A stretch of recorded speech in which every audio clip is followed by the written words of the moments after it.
ಮೊದಲದು ಮತಿಯೆಂಬ ಹನುಮಂತ ರೂಪುಗಡ, ಇದಿರಾದ ಪೃತನಿಗೆ ಕ್ಷಯವಿತ್ತ. ಕದನ ಕರ್ಕಶ ಭೀಮ ದ್ವಿತೀಯಾವತಾರಗಡ, ತುದಿಯ ರೂಪವಿದೆಂದು ಶ್ರುತಿ ಪೇಳಿತು. ದುರ್ಮತವ ತುಳಿಯಿತು, ಕುಮತಿಯ ಹಳಿಯಿತು.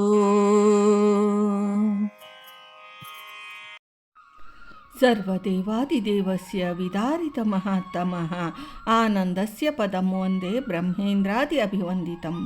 ಕಾಮಧೇನುರ್ಯಥಾ ಪೂರ್ವಂ ಸರ್ವಾಭೀಷ್ಟಫಲಪ್ರದಾಃ ತಥಾ ಕಲೌ ವಾದಿರಾಜ ಶ್ರೀಪಾದೋಭೀಷ್ಟದಾ ಸತಾಂ.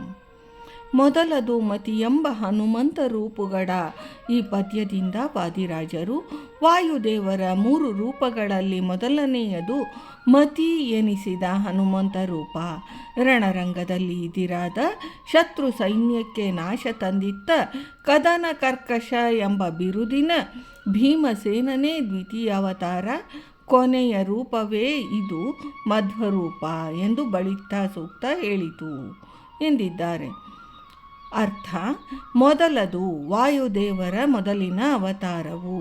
ಮತಿ ಎಂಬ ಹನುಮಂತ ರೂಪಗಡ. ಜ್ಞಾನಿ ಎಂಬರ್ಥವುಳ್ಳ ಹನುಮಂತನೆಂಬ ರೂಪವಷ್ಟೇ. ಇದಿರಾದ ಎದಿರು ಬಂದ, ಯುದ್ಧಕ್ಕೆ ಬಂದ. ಪೃತನಿಗೆ ಸೈನ್ಯಕ್ಕೆ ಕ್ಷಯವಿತ್ತ, ನಾಶವನ್ನುಂಟು ಮಾಡಿದ.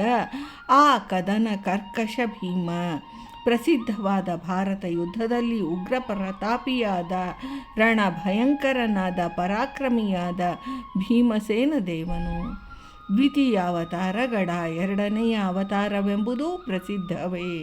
ತುದಿಯ ರೂಪವಿದು. ಕೊನೆಯ 3ನೆಯ ಈ ಮಧ್ವರೂಪವು ದುರ್ಮತವ ದುಸ್ಸಿದ್ಧಾಂತಗಳನ್ನು ತುಳಿಯಿತು, ಧ್ವಂಸ ಮಾಡಿತು ಎಂದು ಶ್ರುತಿ ಪೇಳಿತು ಎಂಬುದಾಗಿ ವಾಯುದೇವರ ಪ್ರಸಿದ್ಧವಾದ 3 ಅವತಾರಗಳ ಮಹಿಮೆಯನ್ನು ಶ್ರುತಿಯೇ ಹೇಳಿರುತ್ತದೆ. ವಾಯುದೇವರ 3 ರೂಪಗಳಲ್ಲಿ ಮೊದಲನೆಯದು ಮತಿ ಎನಿಸಿದ ಹನುಮಂತ ರೂಪ. ರಣರಂಗದಲ್ಲಿ ಇದಿರಾದ ಶತ್ರು ಸೈನ್ಯಕ್ಕೆ ನಾಶ ತಂದಿತ್ತ ಕದನ ಕರ್ಕಶ ಎಂಬ ಬಿರುದಿನ ಭೀಮಸೇನನೇ ದ್ವಿತೀಯಾವತಾರ. ಕೊನೆಯ ರೂಪವೇ ಇದು ಮಧ್ವರೂಪ ಎಂದು ಬಳಿತ ಸೂಕ್ತ ಹೇಳಿತು. ಮಧ್ವರನ್ನ ವಾಯುದೇವರ ಅವತಾರ ಎಂದೊಪ್ಪದ ದುರ್ಮತವನ್ನು ತುಳಿಯಿತು. ಮಧ್ವಮತವನ್ನೊಲ್ಲದ ಕುಮತಿಯನ್ನು ಹಳಿಯಿತು.